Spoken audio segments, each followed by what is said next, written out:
Hai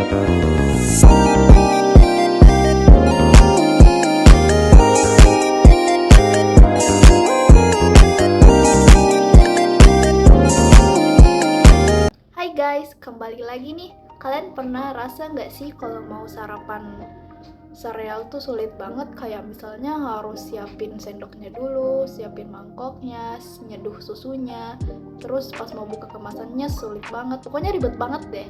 Apalagi aktivitas pagi tuh padat banget.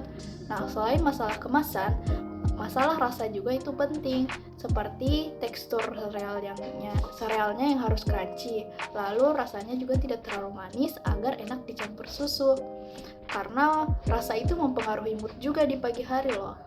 Nah, gimana sih sarapan yang super ribet banget tadi itu dapat menjadi lebih mudah dan juga rasanya tetap enak? Nah, mari kita cari tahu masalahnya ini lebih lanjut. Nah, selanjutnya itu ada permasalahan. Nah, dari hasil survei, permasalahan yang biasa dialami para pengguna atau konsumen sereal ini ialah prosedurnya ribet. Kenapa ribet? Karena sebelum makan itu mereka harus menyiapkan beberapa peralatan seperti mangkok, sendok, dan juga beberapa prosedur yang cukup ribet seperti menyeduh susu. Dan ini kalau dilakukan pada saat terburu-buru di pagi hari, misalnya kita buru-buru sebelum kuliah dan ingin sarapan, pasti sangat repot nggak sih? Jadi pasti kita butuh produk yang sangat praktis, yang bisa diseduh, set jadi bisa dimakan dan ya, you're ready to go. Dan selanjutnya itu permasalahannya itu kebanyakan sereal biasanya rasanya itu manis dan ada juga yang teksturnya tuh kurang renyah.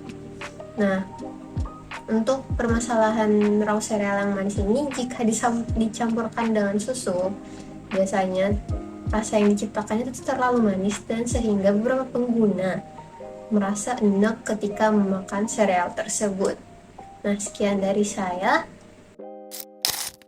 Nah, setelah melakukan observasi dan menemukan bagaimana masalah dan apa masalah utama yang dialami oleh pengguna dan memberikan solusi dan pemecahan masalah yang tepat, sebelumnya ada satu hal yang tak kalah penting, yaitu kebutuhan bisnis atau kebutuhan perusahaan.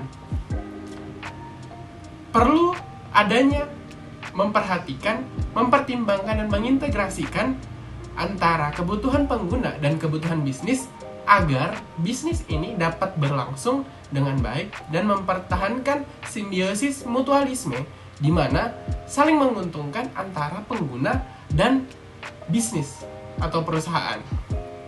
Nah, beberapa aspek yang penting dalam kebutuhan bisnis. Yang pertama yaitu tujuan bisnis. Tujuan bisnis ini yang pertama ada meningkatkan profit penjualan. Yang kedua, memperluas pangsa pasar dan loyalitas penjualan. Yang ketiga, meningkatkan laba. Selanjutnya, target pasar yang akan dituju dalam bisnis kali ini atau dalam proyek kali ini yaitu all age atau semua kalangan. Namun bisa dikhususkan lebih ke arah anak-anak, remaja maupun ke dewasa. Nah, selanjutnya yaitu kebijakan-kebijakan yang perlu diperhatikan di dalam bisnis atau perusahaan. Yang pertama yaitu menjaga kualitas produk dengan sebaik-baiknya. Yang kedua, memberikan loyalitas yang terbaik kepada konsumen. Yang ketiga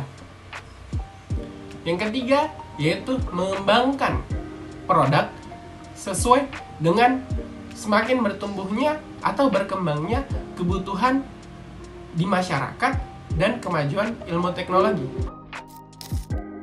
Selain itu, faktor ekonomi masyarakat perlu diperhatikan dalam menentukan tarif harga penjualan produk.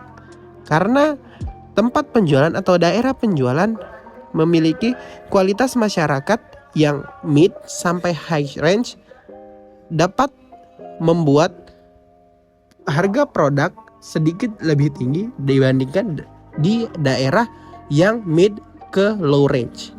Selanjutnya adalah mengintegrasikan kedua hal tersebut untuk dilakukan proses ideasi untuk menciptakan suatu solusi baru, solusi terbaik untuk pemecahan masalah. Baik, selanjutnya kita pergi ke tahap ideate. Di sini kami menggunakan metode desain syarat di mana grup kami bersama-sama mengeluarkan ide atau mencari pengembangan solusi untuk produk Pombels ini. Dan di sini kami menemukan ide untuk mengembangkan produk Choco Bells dengan kali ini dibuat serial edition. Nah, dengan Choco Bells yang dibuat mini version dan juga kadar manis yang diminimalisir sehingga cocok dengan susu. Dengan desain packaging yang dibuat cup bottle reusable dan ditambahkan dengan sendok kayu yang unik sehingga membuat aktivitas pagi menjadi lebih simple, cepat, dengan happy mood vibes. Oke, saatnya kita bahas desain produknya. Nah, kami memilih bentuk cup untuk serealnya. Selain untuk mudah digenggam, bentuk cup juga akan menjaga agar serealnya tidak mudah hancur. Kan nggak seru juga kalau kita cuma makan sereal bubuknya. Nah, sementara untuk susu, kami memilih untuk menggunakan bentuk botol plastik karena cenderung lebih tahan lama dan botolnya juga bisa digunakan kembali. Dengan menggunakan botol juga, susu yang belum habis masih dapat disimpan untuk diminum nantinya. Melalui upaya-upaya tersebut, kami berharap dapat menghasilkan produk yang memenuhi harapan pengguna dan memberikan pengalaman yang memuaskan dalam menikmati sarapan sehari-hari.